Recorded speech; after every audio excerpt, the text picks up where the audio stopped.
आप इस पिक्चर को देखिए। आप क्या देख रहे हो? वाटर की पिक्चर देख रहे हो ना? तो आप जानते हो वाटर का क्या फॉर्मूला होता है? H2O।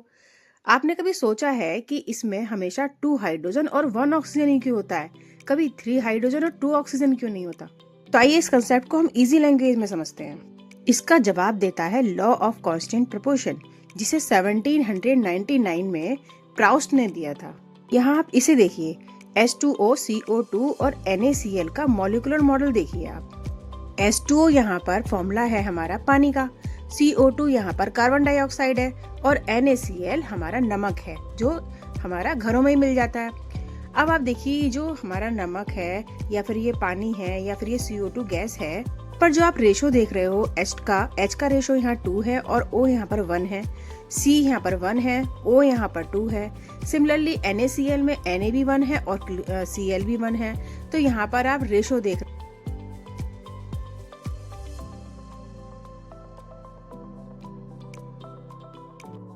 तो हमारा जो लॉ ऑफ कांस्टेंट प्रोपोर्शन कहता है कि किसी भी केमिकल कंपाउंड में जो एलिमेंट होते हैं उनका रेशो हमेशा कांस्टेंट होता है। आप इस इक्वेशन को देखिए, H2O जिसे हम वाटर बोलते हैं, तो यहाँ पे 2 हाइड्रोजन है और 1 यहाँ पर ऑक्सीजन है। तो इन दोनों का जो रेशो है वो 2:1 हुआ। चाहे आप दुनिया में कहीं से भी पानी ले आए, इसमें हाइड्रोजन और ऑक्सीजन का जो रेशो होगा हमेशा 2:1 ही होगा। अगर हम भारत या अमेरिका से पानी के नमूने लें और उनके केमिकल एनालिसिस करें तो पाएंगे कि दोनों में हाइड्रोजन और ऑक्सीजन का जो रेशो है वो 2:1 ही होगा।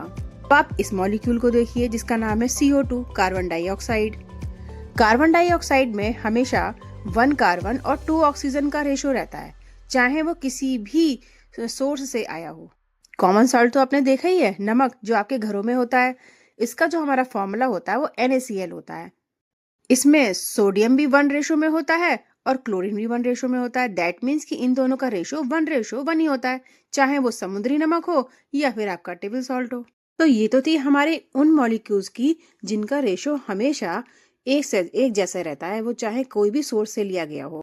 कुछ मॉलिक्यूल्स हमारे एक्सेप्शन में भी होते हैं, कुछ की लिमिटेशंस होती हैं, जैसे जैसे FeO। इसकी कॉम्प्लेक्स कंपाउंड इस नियम को पूरी तरह से फॉलो नहीं करते। जैसे FeO, इसको हम आयरन ऑक्साइड बोलते हैं, जहां आयरन और ऑक्सीजन का जो रेशो है वो थोड़ा बदल जाता है। इसके अलावा और भी मॉलिक्यूल्स हैं जैसे कार्बन 12 और कार्बन 14 के कारण भी कुछ मामलों में थोड़ा अंतर आ सकता है। यहाँ पर जब हम लॉ ऑफ कांस्टेंट प्रोपोर्शन की बात को समझते हैं तो क्या ये रियल लाइफ में कहाँ पर यूज करते हैं, क्या आप ये जानना चाहेंगे? मेडिसिन्स में, यानी कि जो मेडिसिन्स बनाई जाती हैं, अगर उनमें से किसी भी मॉलिक्यूल का रेशो अगर डिफरेंट हो गया तो वो मेडिसिन उस चीज पर कोई काम नहीं करेगी। इसीलिए लॉ ऑफ कांस्टेंट प्रोपोर्शन जरूरी है। अभी जानना चाहोगे कि रियल लाइफ में ये कहाँ यूज किए जाते हैं? देखो, खाने में इस्तेमाल होने वाला जो प्रिजर्वेटिव होता है वो फिक्स केमिकल रेशो में बनाया जाता है। और क्यों बनाया जाता है? ताकि वो सेफ रहे और हमारा खाना खराब ना हो।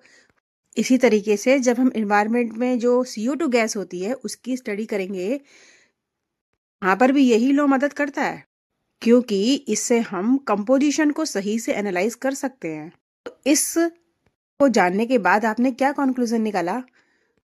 तो आज हमने सीखा कि लॉ ऑफ कंजर्वेशन तो आज हमने सीखा कि लॉ ऑफ कांस्टेंट प्रोपोर्शन क्यों जरूरी है, कैसे ये हर केमिकल कंपाउंड में लागू होता है और इसके क्या एक्सेप्शन है। चलो अब आपकी बारी। क्या आप बता सकते हैं कि ग्लूकोज जिसका फॉर्मूला होता है C6H12O6 में कार्बन, हाइड्रोजन और ऑक्सीजन का जो रेशो है वो क्या होता है? कमेंट में बताइए प्लीज।